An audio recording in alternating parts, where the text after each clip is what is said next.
Hey everyone, Walter Crosby with Helix Development, your host of Sales and Cigars. Today's episode is a wild one. My guest is Zack Lemear from Pivot Creative. I wasn't sure where this was going to go. He's got a great backstory. We get into that, but if you want to fix your marketing, if you've got marketing questions, he describes a process that he goes through with CEOs and how it's effective and why it's effective.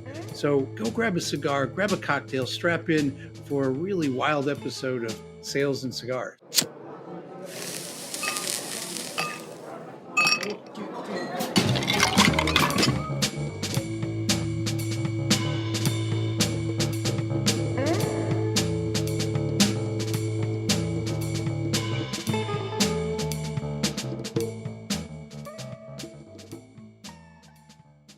So Zack, welcome to Sales and Cigars. I appreciate you taking some time out of your schedule to chat with me and the audience.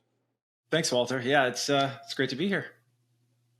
So I like to do a little softball question at the beginning. We're going to talk about the journey, your entrepreneurial journey. We're going to ask some questions about problems we solve. But I always like to ask CEO this question: like, is there a book that was influential to your life or that you gift a lot? Is there a book that stands out for you? There's a lot of books that stand out to me. I mean, there's so many. I mean, the one that I would focus on right this second is the one I literally bought to gift this year, which is Leaders Eat Last by Simon Sinek. That's an excellent book. Has he written a bad book? Not that I've read. I also like Seth Godin. He's great. Robert Cialdini. Excellent. Yeah, I have trouble with Robert stuff because I mean they're amazing, right? The whole persuasion. Like he's done some big stuff in his life, and I think he was part of some political campaigns. But you really got to focus on his because it's so deep and so powerful. His stuff is great. He's got another one called Persuasion, which is about like tapping into the subconscious. Amazing. Yep.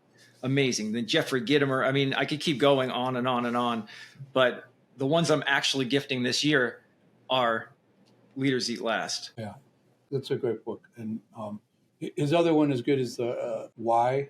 Start with Why. Start with Why. Yeah, we use that a lot in work that we do or variations of it because it's all based on the same science, right? Yeah, because that whole idea of, I'm talking a marketer, but like, that idea of connecting people don't buy because they're logical and facts, or they're buying because you can take them from where they are to where they want to go. You're selling your vision. You're selling this subconscious connection, getting them away from their fears or get them out of the status quo. Cialdini's a little bit more eloquent about that than I am, but I get the gist. And I think that's a big problem for CEOs, and I'd be interested in your take on this because I think a lot of CEOs who sat in that visionary seat, started a company, maybe sat in the sales seat, and they get to a point where they need to bring people in. They have a tendency to not give those salespeople the messaging that they need. They assume, oh, he's a good salesperson, he'll figure it out, or she's a great salesperson and she knows what to say.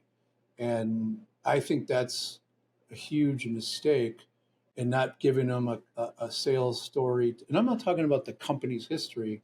I'm talking about the why. I'm talking about what those subconscious, those connectors that escape and getting out of that where they are and getting them to where they want to go. Is that something that you see a lot with your work, that they're not connecting the dots from their head to marketing to sales? Oh, 100%. We actually built a product around it because we see it so often and we didn't really see a solution that made sense, that was complete.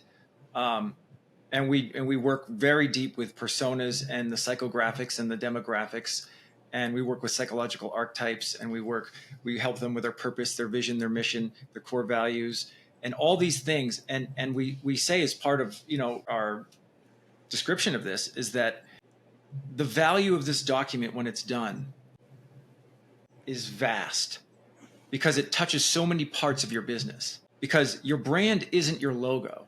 Right. It's not your colors. It's the promises that you keep. It's not even the ones that you make. It's the ones that you consistently keep. And I that's love what that. becomes your brand. I love that. That's 'Cause, I original mean, Zack Lemear. yeah. Patent pending. Well, you should put that on there. I think a lot of people get that wrong. That they think, oh, my archetype is a sage, and I'm gonna walk alongside somebody, and I'm gonna help them. But if you don't live it, and you don't actually do that, and you don't articulate what it is that you're going to do to help them get from where they are, that sort of escape and arrival concept, and I don't know that it's the CEO's fault as much as because they do it naturally, and it's getting the tools to the team so that they can align their strategy, align their vision with what everybody does. And you've got a service, a product, a program that helps them create that. How do you help them see that they need to keep those promises? First, it really depends on a lot of things. It depends on how long they've been in business, what kind of business they're in, what their goals are. For example, for example, if it's a business that's been around for a long time, we have to find out what kind of equity you have in a brand that you didn't even know you were making. Because here's the thing, you're making a brand every second of every day, whether you know it or not. So be careful what you're being consistent with, because that becomes your brand, right? Think about nicknames, right? You can't make up your own nickname, right? But how do they get earned? It's how you show up every day, right? So I use the example of somebody being in like elementary school, right? You show up every day and you stink, right? You just stink every day consistently. You're clear, you're focused, you're consistent. And then all of a sudden you become the smelly kid, right? Because of how you showed up.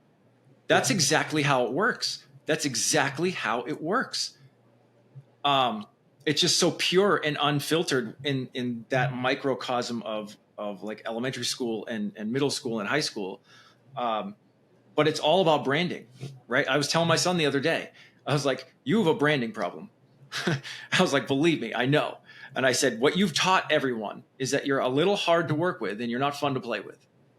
Mm. That's what's happened. And I said, what you need to do is now consistently rebrand by showing up as somebody who's easy to work with and fun to play with. And then you will become someone different. That is your brand. Every second of every day, you're building a brand, whether you have a business or not.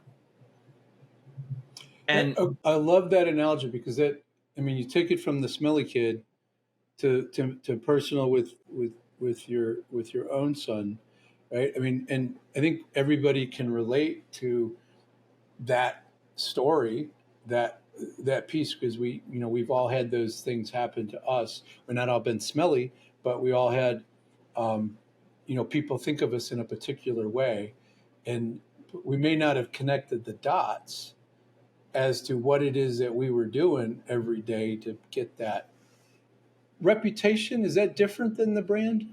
no, it's very much a part of your brand, right? Because your promises you keep build your reputation.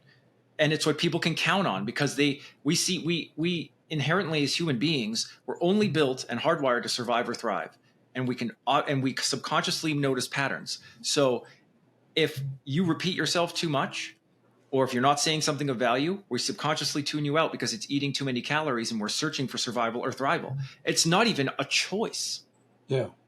It's that subconscious piece that we're not even aware of, but we're doing it.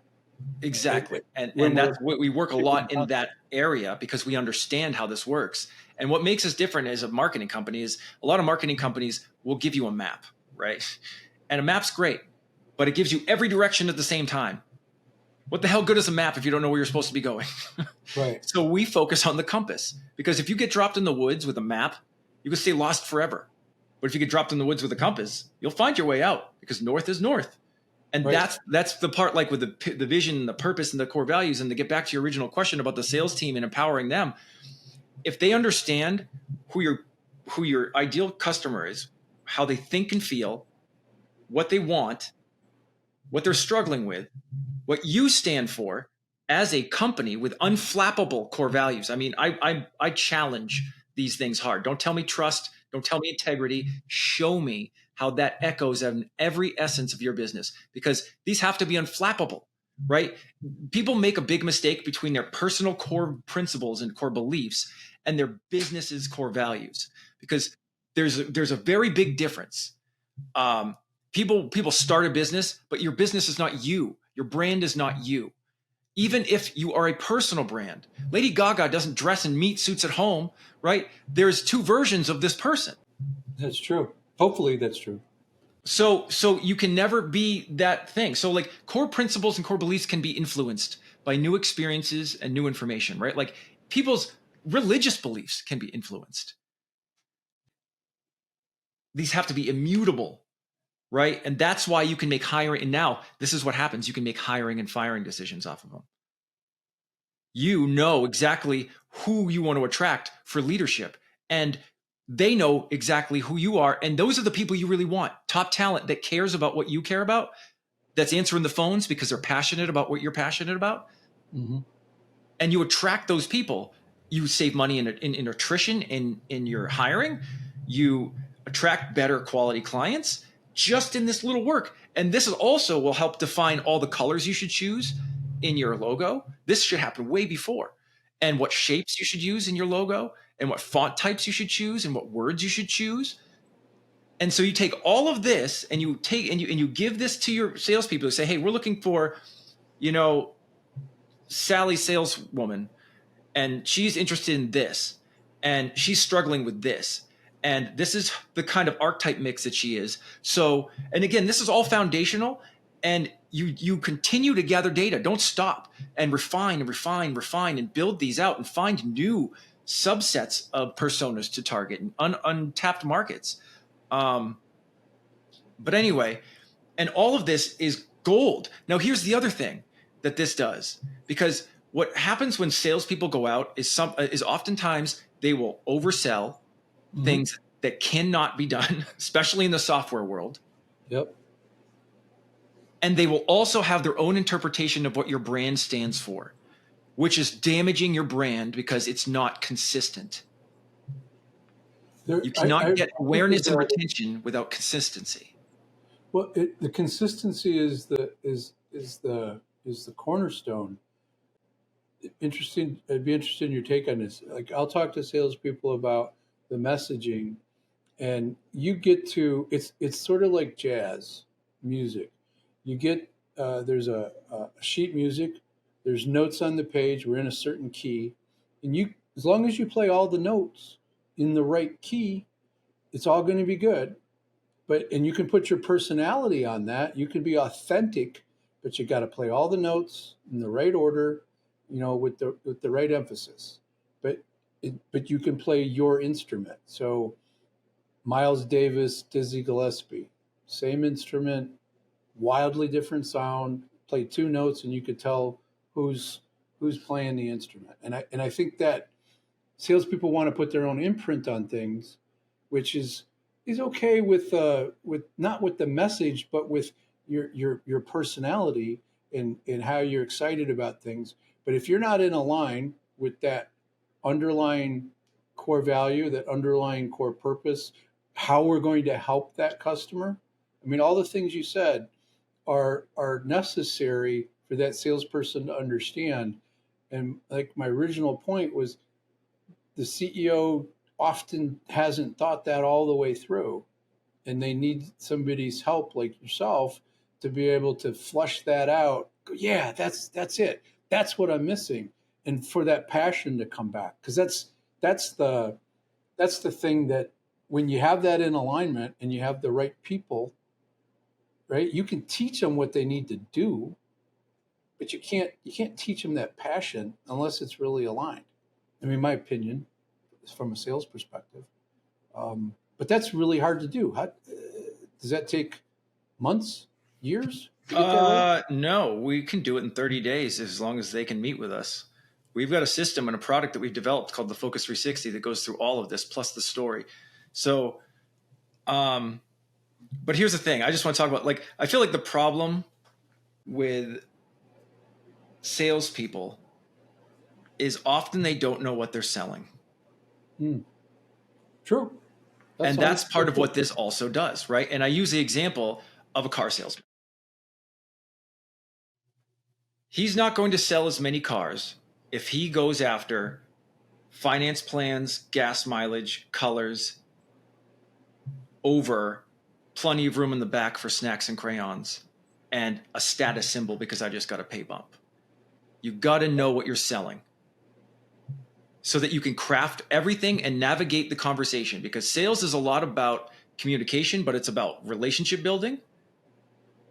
And you've got to understand who they are, what they need from you, because nobody, like a million times people say, nobody wants to be sold, but everybody wants to buy.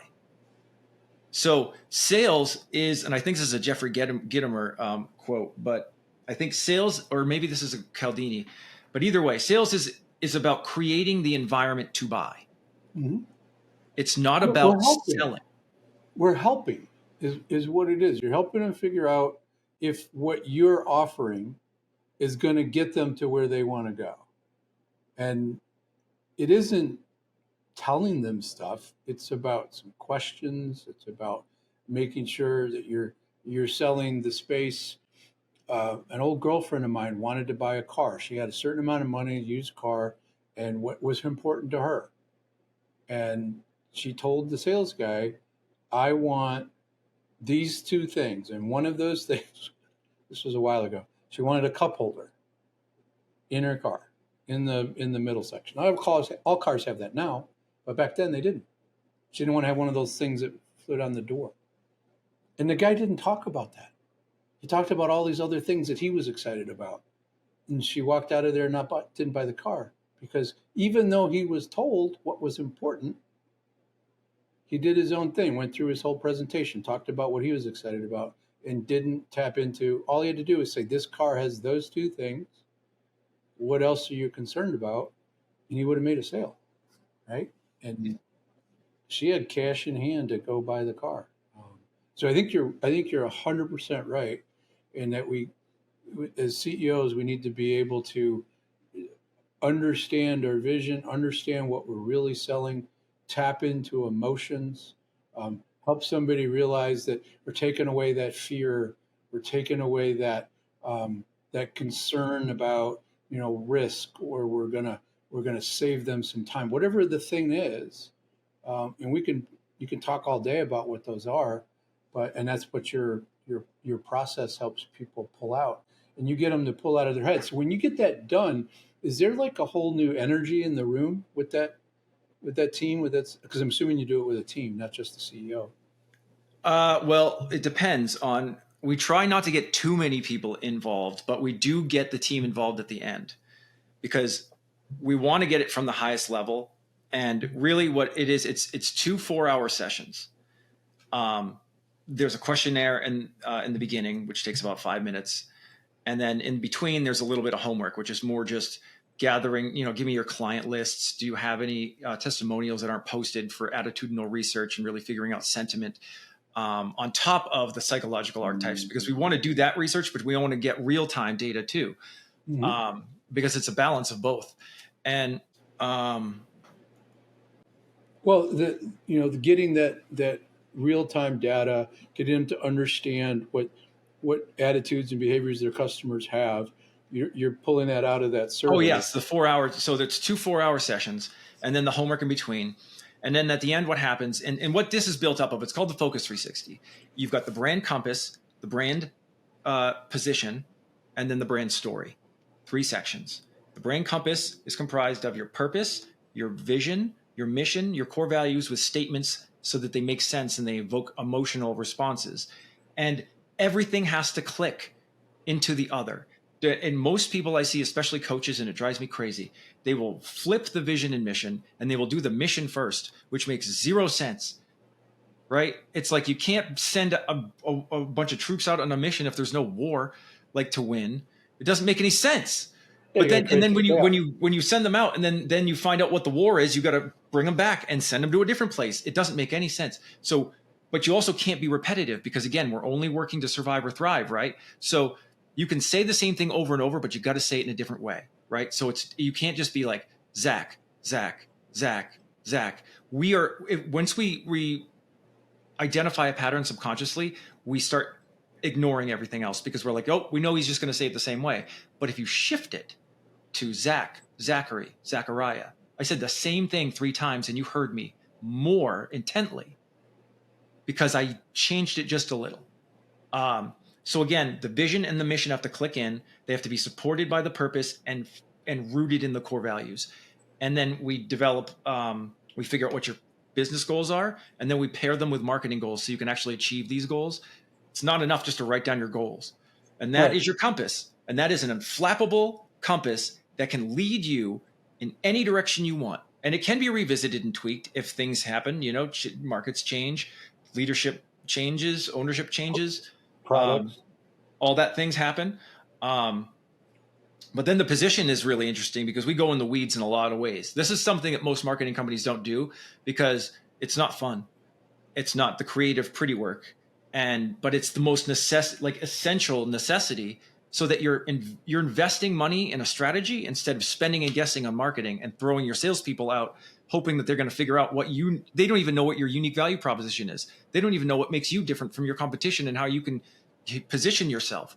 What do you expect from these people? Right. You're sending them out there with nothing. Unarmed. You might as well just be sending them out in their, in their bathrobes with a bunch of swear words. It's worthless. So anyway, and so what we do is we go through and we figure out what your brand position is. So we figure out your UVP. We write a positioning statement. So now you've got all these statements you can actually start using and posting and attracting the better clients, attracting the better employees, knowing what qualifies a hire or a fire, knowing what qualifies a worthy client, which is huge. It is because it saves time, it saves resources when you can niche that down to the And tightest decisions are little easier circle. to make. Oh, it's crazy. So there's that, and then we do some deep competitive analysis. So like we'll also do some research, and we'll look into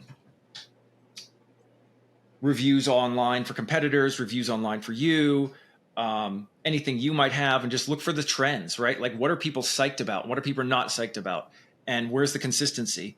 And what are the words they're using in those Yes, reviews? exactly. That helps tell us what to use to tell the story. Right. So, And so then we do a SWOT analysis, we do a competitive analysis, we do a Porter's 5 forces analysis, which is more about like barriers to entry, supplier power, buyer power, competitive threats, and just kind of figure out where you stand in the market. Your SWOT analysis, your strengths, weaknesses, opportunities, and threats kind of internally, but the Porter's 5 really focuses more externally. Then we do kind of a 7 Ps marketing mix to figure that out.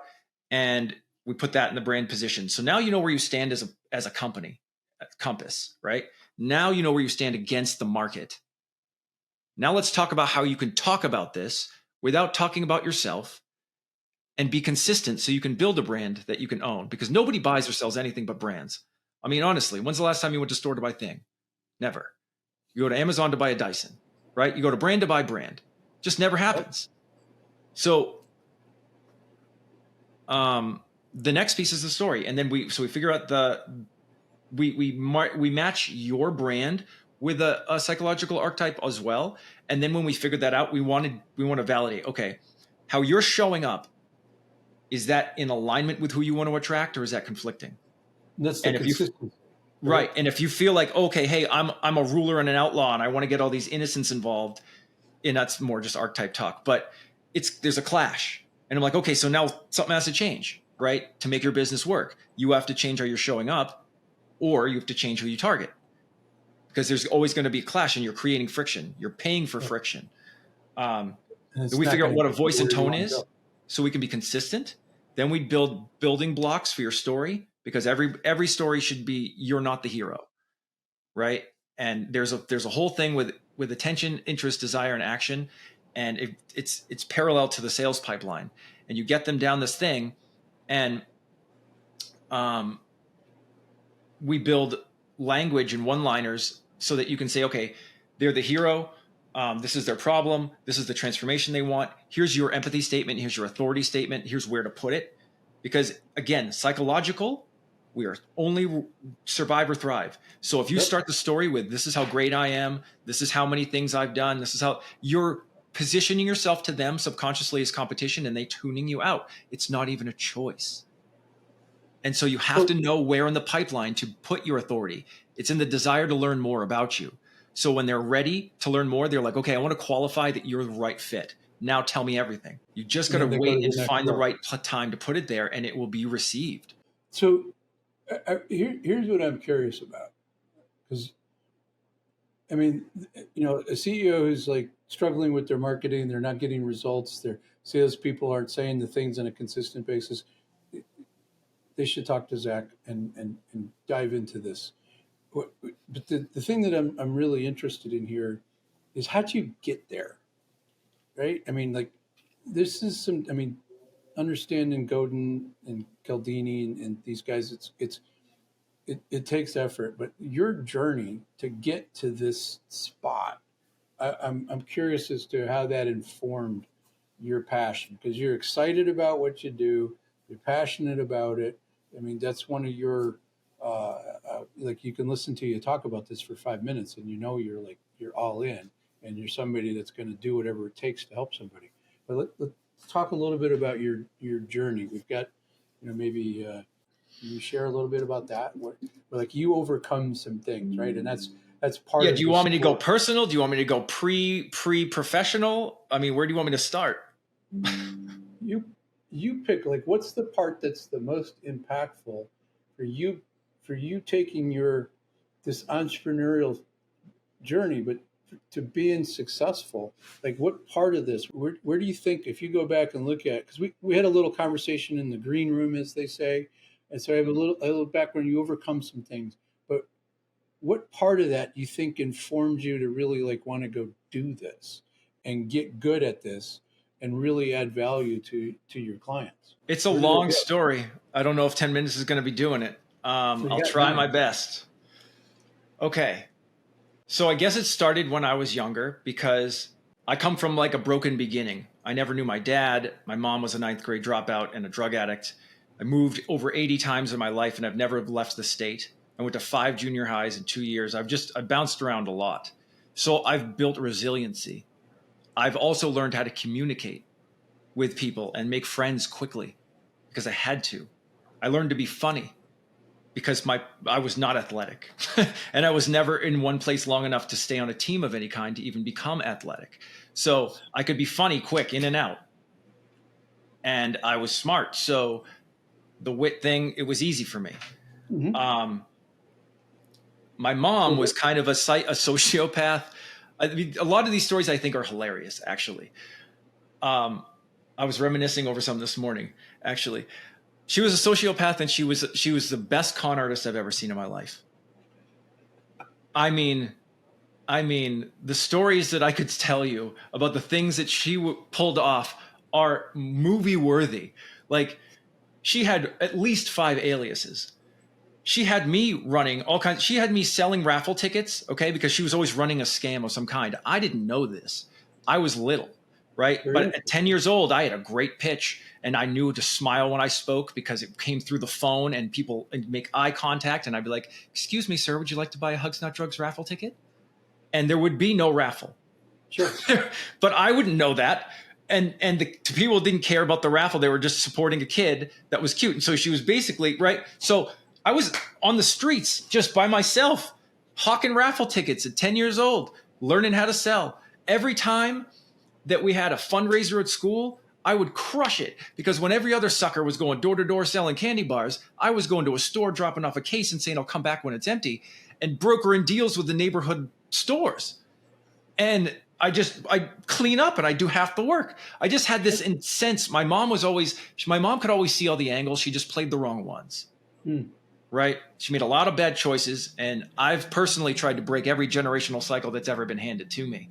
And I'm still the only one who's ever gone to college and ever made anything of meaning of their life. And it frustrates me, because there's still cousins that I try to help, and they're just committed to this. Yeah. And there's 2 paths in life, and they both suck and they're both hard.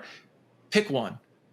But you chose to overcome in a way that's positive rather than negative. You chose to do good rather than bad. Or I'm oversimplifying, but you you created something out of nothing, and you actually created something out of less than nothing, right? Because one could argue you started in a major hole that you had to climb out of to get to the next level.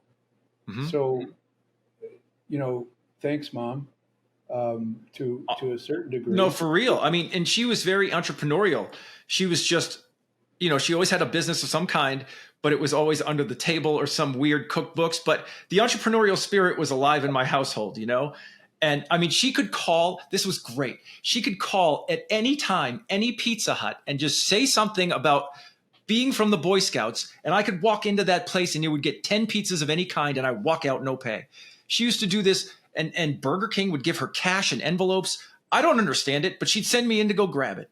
And because she had already done it in her name, and so she called back in an alias and sent me in to pick up the second round. I mean, she had to be this way because she was a ninth grade dropout. Sure. Right. She figured out a way to make it work. But she was very smart. She was very smart. And anyway, so I learned all these things and I got really good at sales and marketing and communicating because of the life that I had. And the communication, though, that I think that's the thing that I'm looking for. Marketing is communication. Sales is communication. Smiling on the telephone, right? I mean, it's understanding that, but being the funny guy because you weren't going to be the jock, right? That's better than being the smelly guy, right? A lot right. better, right? But it's the funny guy, and those people. Some of those people have gone on to be the funny guy, on stage and make a nice living out of it. Seinfeld and Bill Burr and these guys were all the funny guy. But you learned how to communicate, and you took a positive spin on it to help you understand how to understand people. And I think that might be the piece that led you down this path to really start to think about what people do. You got an example of what maybe we shouldn't do, right? I mean, she did what she had to do, but there's a lot of good things there but you learn how to communicate these ideas and get what you want, but you did it in a way that's going to be. I mean, you're helping people, so you learn how to communicate. I mean, I think that's the big piece of it.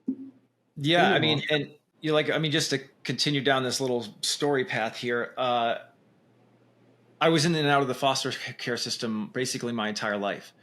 And I never really had any parents. And I was a ward of the state at 12. And I had guardians, but I never really had any parents, And even if I did have anybody for long term, it was no more than 3 years, right? So I stayed in one place that was a decent place for like the last, and they became kind of my chosen family after the fact. But I never thought about going to college or doing anything. I mean, all I've ever seen, and I was, because I moved so much, I was constantly in chaos. I never really had a chance to grow or do anything. So I was also behind a lot in school because I was either catching up to a different curriculum or changing it or whatever. It was always a crazy thing. So again, I had to learn how to be adaptable. All these things are perfect, traits: resilient, adaptable, good communication for an entrepreneur, right? But also I had the entrepreneurial spirit in the house. And so I really loved art my whole life. So I was like, okay, well, the last quarter of the last year of high school, I decided maybe I should go to school. I don't know, maybe. I didn't have any grades. I didn't have any extracurriculars. I didn't have anything. Didn't have any parents, nothing, no money. Nobody to show you the way. Nobody to show me the way, really. I did have like a little program called Upward Bound. It's not the one with the ropes. It was something more about like college. And they kind of helped put the seed in my brain a little bit. But outside of that, not really. So, and even my foster parents, none of them went to college. I mean, I had zero people to talk to about this. And so I decided at the last second to just apply to a few schools. And I had a girlfriend at the time, so I applied to the school that she wanted to go to, which was a private school outside of state, very expensive. And I didn't have a portfolio because back then you had to take pictures of everything and turn it into real slides. It was expensive. I didn't have any money. So I got rejected by a couple of schools, and I got accepted by basically the two I remember was the state school and then the school that my girlfriend got into. And I was like, well, I honestly wanted to go to that one because it had a better program. And strategically, I was thinking if I'm going to break every cycle, right? Like branding matters. That state school had a shit brand, right? Like it was a party school. It was, Sure. and I knew strategically if I was going to break every generational cycle, I need to entrench myself into a community of people that don't have that, so that I can live the life and become the people that I want to live like, right? Okay. So I went to Endicott instead of the state school, but the state school gave me a free ride. So I looked that free ride in the face and I said, no, thanks. And it took me That's 2 days to hard. figure that out. And they gave me room and board, and they gave me work study and everything that I could possibly do. And I'm like, if I'm going to be the example that breaks the chain and starts a new path, I got to do this right. I was also 300 pounds at the time.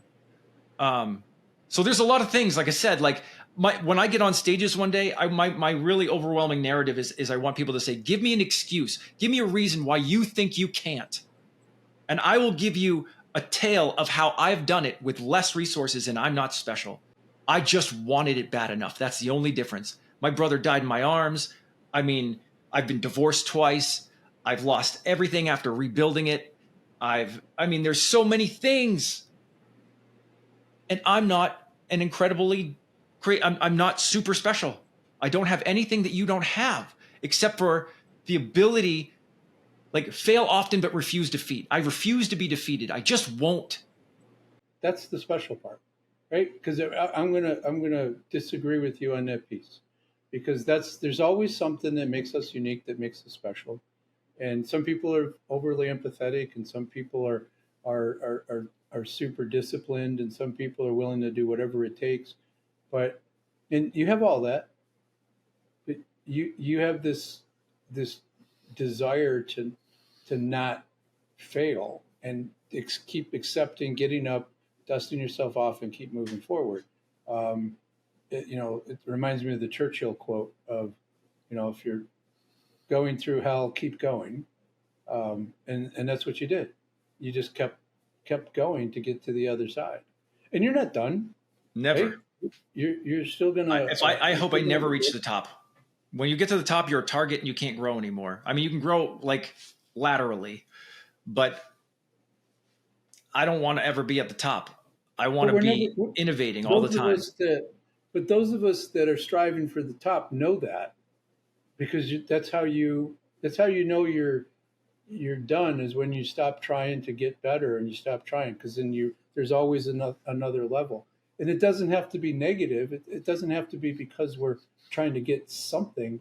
We're just trying to get better and keep learning, and I think that's the special piece. So you're going to get on a stage someday, in sooner than later, and you're going to tell the story, and people are going to ask you to keep coming back and telling the story. That's what's going to happen. People are going to ask you to come and tell the story, and you've got enough stories to tell that are inspirational.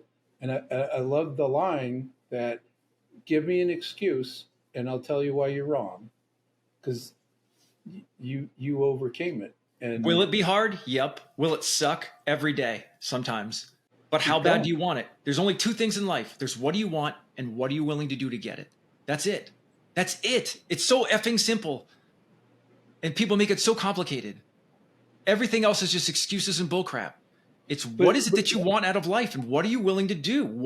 And you know what? If sometimes the answer is I'm not willing to do that to get it, okay, then accept it. then you've made a decision, conscious decision, and it is a conscious decision, that I don't want to make cold calls, or I don't want to go to school, or I don't want to put the effort in, I don't want to do the time, I don't want to stay till 8 o'clock, whatever that is, because it's not forever. It's just gets you to that next space. So I think that people talk about inspiration. I think there's a ton of inspiration in your stories, but I think it's deeper than that because you literally can help somebody take away their excuse. You can help themselves be like, wow, if he could do that, right? Because you could create a pretty long scroll of the challenges that you've gone through, and you've got an attitude about this that's funny, that's humorous, that you put a positive spin on it. It's not, oh, woe is me. But you had those days. Oh, of You had course. those days where they sucked, and like, how am I going to And get I through still this? do. I woke up But the this morning question is, exhausted at 4:30, did not want to go to the gym. Nothing, no, but I did it anyway. got to do it, right? That's the discipline to, and we got to make it easier for ourselves to do that. But it is it's what the decisions that we make. So I kind of want to land it there. Um, this is going to it's going to be a real inspirational piece. So, how do people get a hold of you? Like, what's the simplest way for somebody like I got to go talk to Zack about my business, or I got to talk to The Zack fastest about way an to go issue? to get the hold of me is LinkedIn. Okay. It's Zachary, and I'll give you all the links for the show notes. Yeah, we'll have them in the notes, but But LinkedIn is the best way to get to you. yeah, let me just try and land the plane for a second, though. Okay. So from the college thing, right, to how did I get here? This is my 10th business. 10th. 10th. Okay. I started, and I've been in the industry for over 24 years professionally. Well, this is my 10th business. I've had all kinds. I had a CBD business. I had a t-shirt business. I've had a restaurant advertising business. I had a branding only business. I had a marketing agency. I've had a bunch of different businesses. And now I've got this business with Pivot Creative, which was my first. I actually merged another business into this business, which was my first merger, which is an interesting thing. But that's where I get this insight for how business works. And what's different about me is I'm somebody who's got a graphic design degree. I've got a master's in IT. I understand tech, I understand creative, I understand business and sales and marketing and how they all fit together. And it's really essential. It's really essential to be able to have that awareness so that when you strategize things for people in a marketing, context, you're covering all the bases and you're not avoiding you're avoiding every pitfall, and you know exactly where to snake them around the little holes in the grass and to make sure that they get the fastest way to the end. And you can also help them mitigate risk by understanding how technology works in some way. But yeah, anyway, so I did all these things. I had 10 businesses, and not all of them were successful, right? I would say that 3 of them maybe were successful. And some of them were just ahead of their time. Some of them I just totally terrible idea. Some of them I just screwed up. Some of them I just blew it.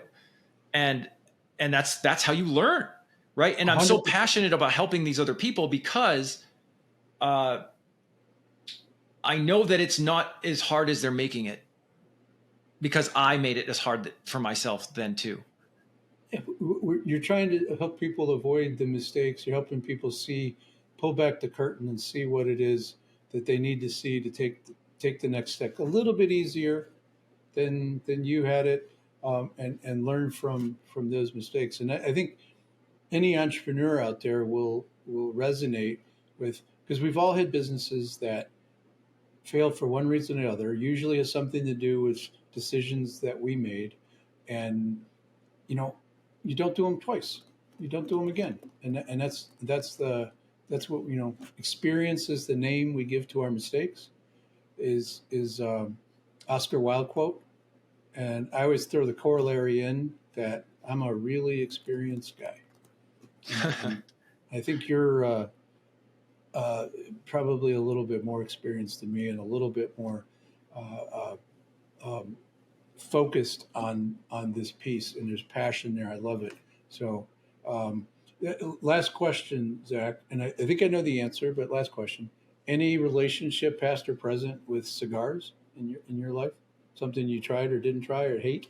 I have tried cigars, um, and it's not something that I do often because my lady does not like the smell. And if Makes it sense. happened on okay, I like whiskey. And funny enough, I've never mixed the two, but I see people do it all the time, and I'm curious. But here's the other thing too. I have a trouble with cigars because I don't know how to not inhale. Oh, holy smokes. And so it's a weird experience because it's like a muscle memory or something. Hmm. Um, and so I can't, so it doesn't, it's not as pleasurable for me. So that's probably No, another that reason why I don't do it. yeah, that wouldn't be pleasurable. I know two people in my life who literally inhaled cigars and they didn't turn green. That it was they were fine with it. Um, and I was actually just at a big smoke event Cigar Aficionado puts on in Vegas, and Lito Gomez told his 12-year-old son at the time, um, I'm going to teach you how to smoke cigars. And he gave him big, heavy Ligaro cigar, right? Really, really powerful, and told him to sit there and inhale it. Um, and the kid got violently ill, right, for a couple hours, and came back into his office. And he goes, "Now, I just taught you how not to smoke a cigar. Now, let me show you how to do it properly." And it's a hard lesson to learn, but I think smoking cigars, inhaling them is that would be a habit I would try to break. But I appreciate all the insights. Again, if you want to reach out, LinkedIn is the best way. Again, the show notes will have all the links there. Um, but I think if you have any questions about marketing, or if you have you're trying to fix getting that ROI in marketing, at least understand what you could change, give Zack a call. And thanks, man. I really appreciate the candor and the honesty. Yeah, I appreciate the opportunity. I love to share the story and inspire people. And I will also give you a link to a free discovery call if people want to book a 15-minute call with me, just to kind of pick my brain and see if it's a good fit or not. Happy to talk. All right. That'll be down below in the show notes, man. Thank you. Appreciate it. Hey, thanks for being part of the Sales and Cigar community. I wanted to share that I wrote a book, The 7 Critical Mistakes CEOs Make with Their Sales Organization. The CEOs who've read it tell me I cut to the chase quickly, get to the point, explain exactly what they're experiencing, why they're experiencing it, and how to fix it. So if you want a free copy, go check out the link in the show notes.